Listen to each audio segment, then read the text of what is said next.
বাঙালির রসনা বিলাসের অন্যতম উপকরণ মশলা আদা। বছরে দেশে আদার চাহিদা ৩ লাখ টনের বেশি।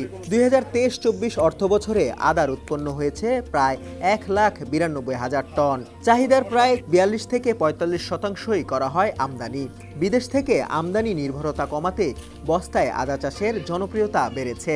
এতে আদার উৎপন্ন বাড়ানোর পাশাপাশি আদার আমদানি নির্ভরতা অনেকটা কমে আসবে, এমনটাই আশা করছেন কৃষি বিভাগ।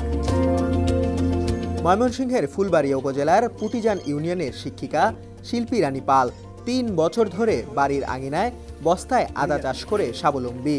বাড়ির আঙিনায় সারি সারি আমের চারা, লেবু গাছের ফাঁকা জায়গায় ৬,০০০ বস্তায় করেছেন আদা চাষ। ৩ বছর ধরে এই আদা চাষ আদার ফলন করছি, তো ভালো ফল পাচ্ছি। বাড়ির আঙিনায় যে জায়গায় পতিত জমি আছে ওই সব জায়গায় আমরা এই চাষটা করে থাকি। তো যদি এই চাষটা আপনারাও যদি ২ থেকে ৩ বস্তা বা এর বেশি বস্তার মধ্যে আপনারা করেন তাহলে পরিবারের চাহিদাটা মিটে যায়। শুধু শিল্পী রানী নয়, দিনে দিনে বস্তায় আদা চাষ ব্যাপক জনপ্রিয় হয়ে উঠেছে ময়মনসিংহ উপজেলার কৃষকদের মাঝে। এই যেমন একই উপজেলার হাতিলেট দিঘলচলা গ্রামের মিজানুর রহমান গত বছর বস্তায় ২,০০০ বস্তা আদা চাষ করলেও এবার ৩,০০০ বস্তা চাষ করেছেন। গত বছর সর্বস্ব মূল্যে ২.৫ লাখ টাকা বিক্রি করলেও এবার বিক্রি আরও বাড়বে বলে তিনি জানান।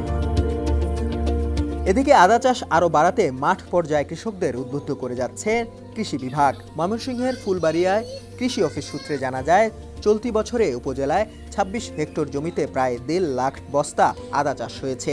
আদা একটি মশলা জাতীয় ফসল। এটি আমাদের দৈনন্দিন প্রয়োজনে খুবই গুরুত্বপূর্ণ ভূমিকা পালন করে। আদা চাষ খুবই সহজ এবং এর উৎপাদন খরচ খুবই কম হওয়ায় সম্প্রতি আদা চাষে কৃষকরা খুবই উদ্বুদ্ধ হচ্ছে। আমরা ফুলবাড়িয়া উপজেলায় আদা চাষটা জমিতে করার পাশাপাশি বস্তায় করার জন্য কৃষকদেরকে অনুপ্রাণিত করছি। এতে যেটা সুবিধা হচ্ছে যে অনাবাদি পতিত জায়গাগুলো বড় বাগান এবং বড় গাছের নিচে আমরা এই পতিত জায়গাগুলো খুব সহজেই চাষের আওতায় আনতে পারছি।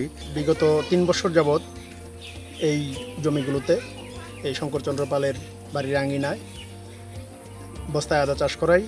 প্রথমে মাটিতে চাষ করার জন্য বৃহত্তর ময়মনসিংহ অঞ্চলের ফসলের নিবিড়তা বৃদ্ধিকরণ প্রকল্প থেকে একটি আদার প্রদর্শনী দেওয়া হয়। সেই প্রদর্শনীটাকে উদ্বুদ্ধকরণের মাধ্যমে বস্তায় চাষ করাই এবং ভালো ফলন পাওয়া যায়। তারই ধারাবাহিকতায় আজকে ৩ বছর যাবৎ একইভাবে চাষ করে যাচ্ছেন এবং এখান থেকে আজ সারা বাংলাদেশেই এই বস্তায় আদা চাষের বিস্তার অব্যাহত রয়েছে। ময়মনসিংহ ফুলবাড়িয়া প্রতিনিধি কবির উদ্দিন সরকার হারুনের পাঠানো তথ্যচিত্রে ডেস্ক রিপোর্ট সমকাল।